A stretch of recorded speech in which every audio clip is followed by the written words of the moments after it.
సాధారణంగా ఎవరైనా మనల్ని పరాభవించారు అంటే మనం చాలా బాధపడతాం కదా. కానీ 2026 ఉగాది మనందరికీ ఒక పరాభవాన్ని ప్రసాదించబోతుంది. ఏంటి, ఉగాది పండుగ గురించి ఇలా మాట్లాడుతున్నాను అని ఆశ్చర్యపోతున్నారా?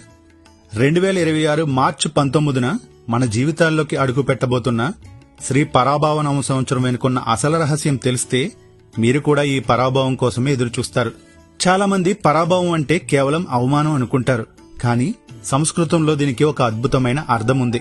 పర అంటే అత్యున్నతమైన లేదా గొప్పదైన అని అర్థం. భవ అంటే పుట్టుక లేదా స్థితి అని అర్థం. అంటే మనలోని అపజయాలను, అహంకారాన్ని, అజ్ఞానాన్ని ఓడించి, అంటే పరాభవం చేసి ఒక ఉన్నతమైన స్థితిలో కొత్తగా జన్మించడమే ఈ సంవత్సర సందేశం. మనం పాత పద్ధతులను వదిలేసి కొత్త ఆలోచనలతో ముందుకు వెళ్లడానికి ఇది ఒక గొప్ప సంకేతం.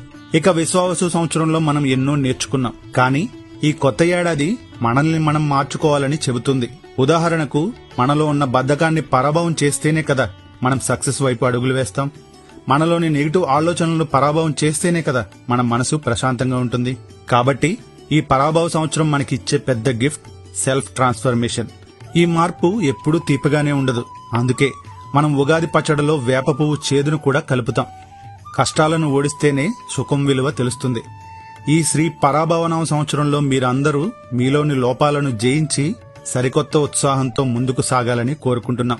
మరి ఈ ఉగాది నుంచి మీలో ఉన్న ఏ అలవాటుని మీరు పరాభవం చేయాలనుకుంటున్నారు? అంటే ఏ నెగిటివ్ క్వాలిటీని వదిలేయాలనుకుంటున్నారో కింద కామెంట్స్ లో షేర్ చేసుకోండి. ఈ వీడియో గనక మీకు నచ్చితే లైక్ చేయండి. జై శ్రీరామ్.